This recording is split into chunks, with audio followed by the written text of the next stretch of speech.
के मारे कहीं समझ नहीं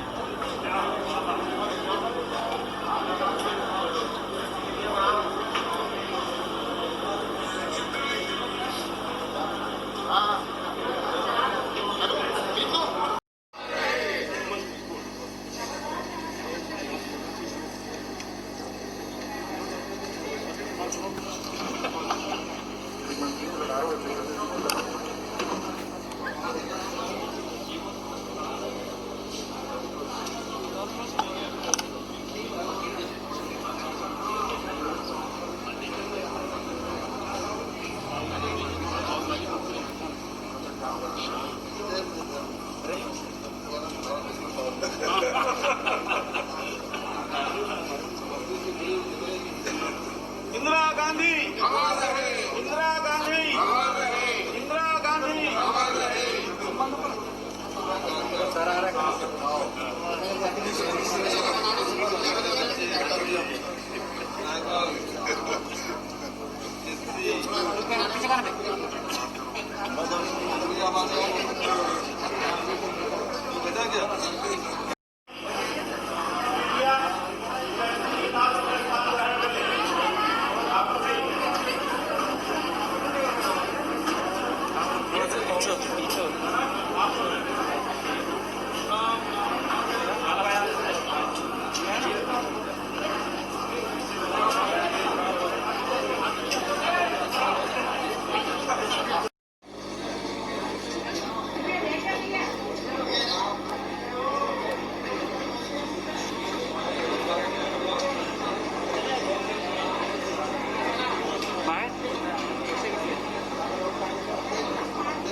जयंती है, जो हमारी फौलादी राष्ट्र नेत्री जिन्होंने भारत को सर्वोच्च मुकाम तक पहुंचाने में बहुत अहम योगदान दिया है।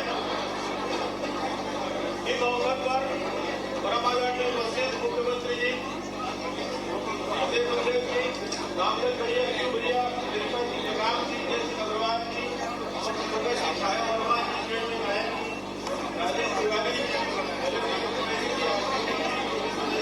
और आप सभी जो स्थिति में गांधी कार्यक्रम किया गया है कार्यक्रम की शुरुआत में मैं सर्वप्रथम आदरणीय डॉक्टर हरिया जी को आमंत्रित करता हूँ।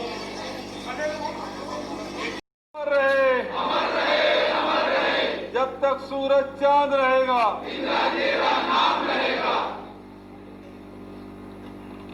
आप सब जानते हैं कि इंदिरा जी का जन्म 19 नवंबर 1917 को इलाहाबाद में हुआ था। महान नेता और वकील, सुप्रसिद्ध वकील मोतीलाल नेहरू जी की पोती और महान स्वतंत्रता संग्राम सेनानी, विचारक, लेखक, चिंतक, स्वप्नद्रष्टा पंडित जवाहरलाल नेहरू जो प्रथम प्रधानमंत्री थे, उनकी सुपुत्री श्रीमती इंदिरा गांधी बाल्यकाल में ही वो आज़ादी की लड़ाई में कूद पड़ी थी, क्योंकि आप सब जानते हैं कि नेहरू जी का पूरा परिवार आज़ादी की लड़ाई में प्रथम पंक्ति के सेनानी के रूप में हम सब जानते हैं। उन्होंने सब कुछ न्यौछावर कर दिया। आनंद भवन को भी कांग्रेस के कार्यालय के रूप में परिवर्तित उन्होंने कर दिया था। सारे सुख सुविधा, ऐशो आराम उन्होंने त्याग दिया था। और नेहरू जी देश के उन नेताओं में से एक है जो सबसे ज़्यादा दिन अंग्रेजों के जेल में सजा काटी। उससे अधिक किसी नेता ने जेल की यात्रा नहीं की। पूरा वातावरण स्वतंत्रता संग्राम सेनानियों के आवागमन से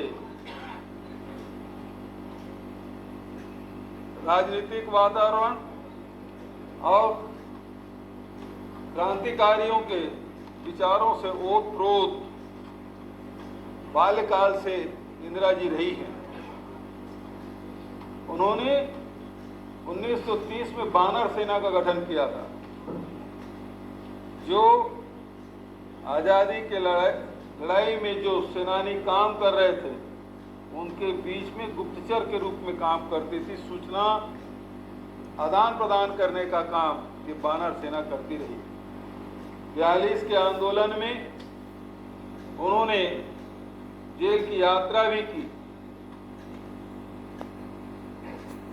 ऐसे महान नेता जिनके बारे में विपक्ष के लोग ये कहते थे ये गूंगी गुड़िया है, गूंगी गुड़िया के नाम से दुष्प्रचारित किया गया। आज इतिहास दोहरा रहा है।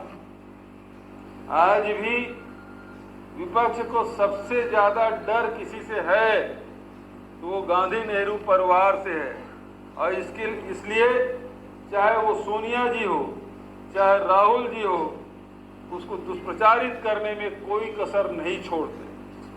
लेकिन इंदिरा जी ने जिस प्रकार से प्रधानमंत्री का पद संभाला शास्त्री जी के जाने से असामयिक निधन के बाद, उसके बाद जो उन्होंने क्रांतिकारी कदम उठाए, पूरे देश का पूरी दुनिया उसको देखती रही। प्रीवी पर्स उन्होंने खत्म किया। ये जो बैंक है वो बड़े बड़े लोगों के उपयोग में आते थे। कोई गरीब आदमी, किसान, मजदूर, अनुसूचित जाति जनजाति के लोग नहीं जा पाते थे। इंदिरा जी ने बैंकों का राष्ट्रीयकरण किया। आज पूरे देश में बैंकों का जो विस्तार हुआ है वो इंदिरा जी के कारण से हुआ है। और आज स्थिति क्या है? बैंक एक एक करके दिवालिया होते जा रहे हैं, लोगों के पैसे डूबते जा रहे हैं और बैंक बंद होते जा रहे हैं। फिर से कुछ लोगों के हाथ में लाने की कोशिश की जा रही है। पूरे जंगल का राष्ट्रीयकरण उन्होंने किया। आदिवासियों के हक में उन्होंने फैसला लिया। वो समय था जब देश में अनाज की कमी, और उसके कारण से इंदिरा जी को अमेरिका के सामने हाथ फैलाना पड़ा था। PL 470, मैं गलत नहीं हूं, उसके तहत वहां से अनाज मंगाए गए और लोगों का भरण पोषण किया गया। इंदिरा जी ने ठान लिया कि मुझे अनाज के मामले में इस देश को आत्मनिर्भर करना है। उन्होंने देश के किसानों को आह्वान किया और हरित क्रांति का नारा दिया। और वो दिन है और आज का दिन। उस समय किसानों से जबरदस्ती अनाज ले लिए जाते थे, धान लिया जाता था, गेहूं लिया जाता था। आज किसानों ने इंदिरा जी के बात पे इतना अनाज का उत्पादन किया कि एनडीए सरकार के गोडाउन में रखने की जगह नहीं। 3 साल भी अकाल पड़ जाए तो पर भी यहाँ के हिंदुस्तान के लोगों के लिए अनाज पर्याप्त है। वो व्यवस्था करके इंदिरा जी गई हैं ताकि उनके आने वाली पीढ़ी अनाज के लिए किसी भी व्यक्ति के भूख से मौत न हो। ये दूरदृष्टि इंदिरा जी की रही है।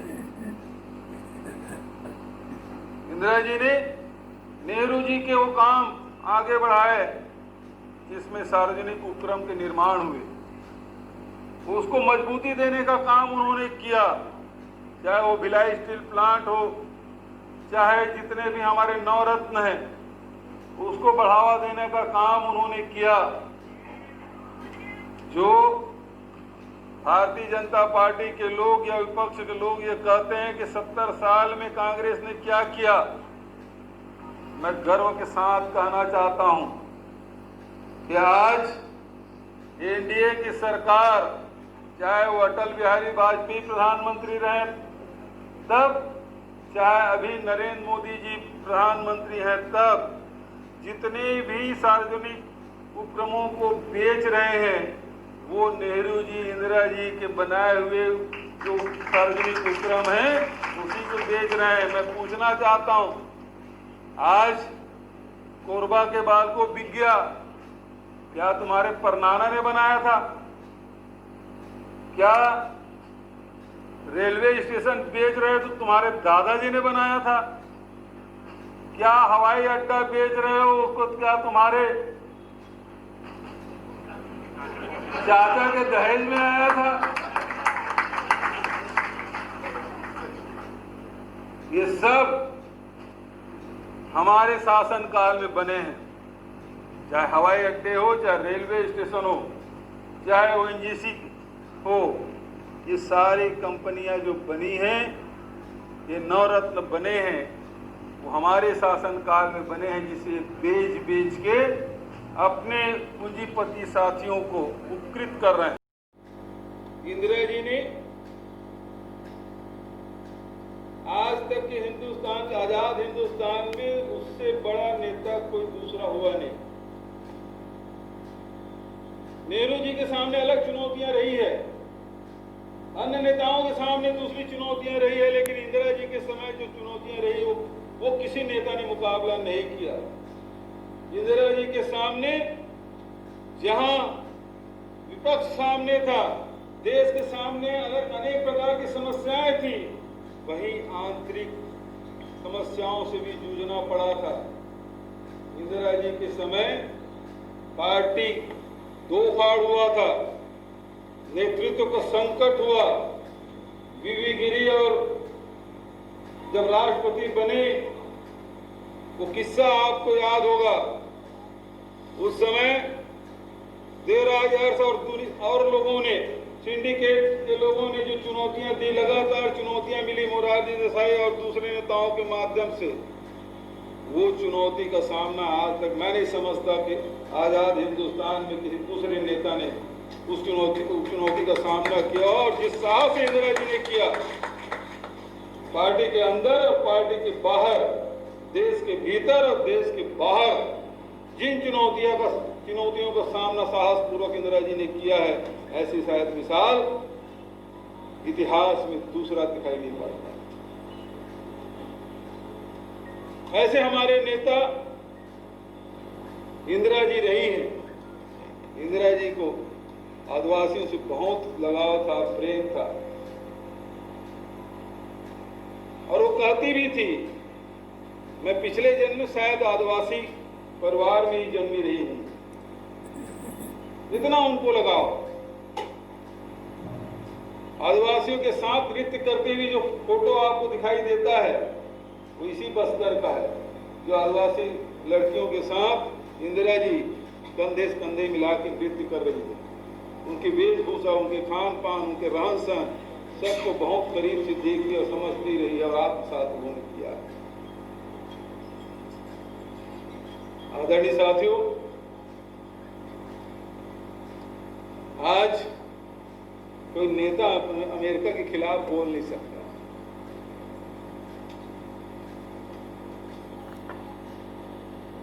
वो झुकने के लिए बोलते हैं, फिर लेट जाते हैं। लेकिन इंदिरा जी दुनिया के धमकियों के सामने झुकी नहीं, और शांति सेना उन्होंने बांग्लादेश में उन्होंने भेजा, और आज तक के इतिहास में आप देखें तो अलेक्जेंडर और उस समय के बाद समर्पण सबसे ज्यादा सेना, विश्व के इतिहास में सबसे ज्यादा सेना ने समर्पण किया है तो इंदिरा जी के सामने किया। 90,000 पाकिस्तानी सैनिकों ने आत्मसमर्पण किया। ऐसे उदाहरण शायद हिंदुस्तान में दूसरा।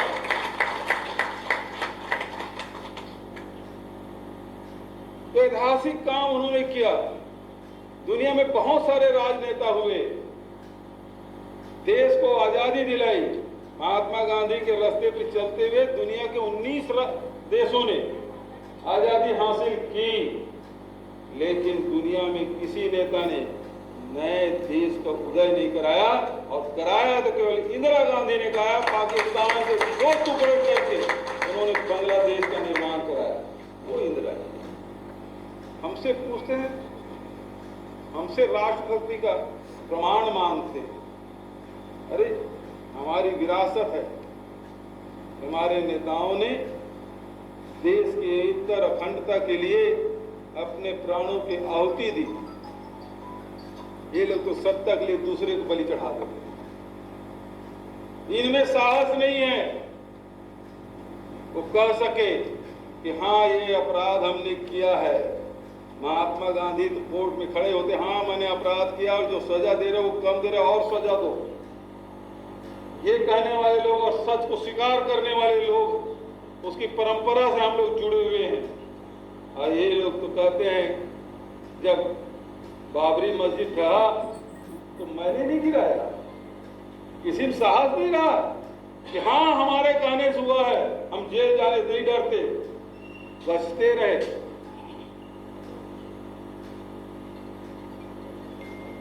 लेकिन हमारे नेता बढ़ के उन्होंने साहस दिखाया। तो आज ऐसे महान नेता की जयंती के अवसर पर मैं ये कहना चाहूंगा कि हम सब इंदिरा जी को, बहुत सारे लोगों ने इंदिरा जी के साथ काम किया, बहुत सारे लोगों ने इंदिरा जी को सुना, देखा और उनके सेवाएं की, उनके साथ रहे। इंदिरा जी जब विपक्ष में थी तो एक बजरंग भोग में चाय पे बहुत सारे नेताओं उनके साथ चाय भी पी होगी, बजरंग होटल में सुबह 4 बजे। आप लोग थे ना? हाँ, दीपक भी हाथ उठा रहे हैं। वो पीढ़ी भी हमारे सामने है जिन्होंने इंदिरा जी को बहुत नजदीक से देखा, लेकिन आज इंदिरा जी नहीं है। उसके प्रेरणादायी जो कार्य हैं, उनके विचार हैं और कांग्रेस के सिद्धांत को आगे बढ़ाने के लिए जो उन्होंने कड़े कदम उठाए वो हमारे सामने हैं। विपरीत परिस्थिति में भी इंदिरा जी विचलित नहीं होती थी, चाहे कितना भी संकट आए, वो 1 इंच भी अपने इरादे से हटती नहीं थी। इसीलिए उन्होंने कहा दूरदृष्टि, पक्का इरादा, नेक नियत, क्या कड़ा अनुशासन, एक ही जादू, कड़ी मेहनत, दूरदृष्टि और पक्का इरादा।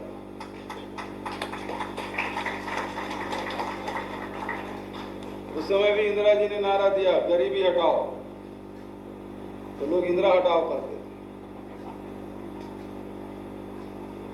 तो इंदिरा जी करिश्माई नेतृत्व की धनी रही है और उसे स्मरण भर करने से काम नहीं चलेगा, बल्कि देश में आज जो परिस्थिति है, जहां सांप्रदायिक ताकतें सर उठा रही हैं, जहां कट्टरपंथी लगातार हमला कर रहे हैं, ऐसे समय में हम जो लोग हैं, कांग्रेस के लोग, उसे सीना तान के खड़े होने होंगे और जिन आदर्श और मूल्यों के लिए हमारे नेताओं ने अपने प्राणों की आहुति दी, उस रास्ते पे चलते हुए फिर से देश में वो वातावरण बनाए जिसमें किसान खुशहाल हो, मजदूर खुशहाल हो, बेरोजगारों को रोजगार मिले, महिलाओं का सम्मान हो और उद्योग और व्यापार भी फले फूले। लेकिन चंद मुट्ठी भर लोगों के हाथ में पूरे देश की संपत्ति न आ जाए, इसके लिए हम लोगों को बहुत सचेत रहने की ज़रूरत है। 36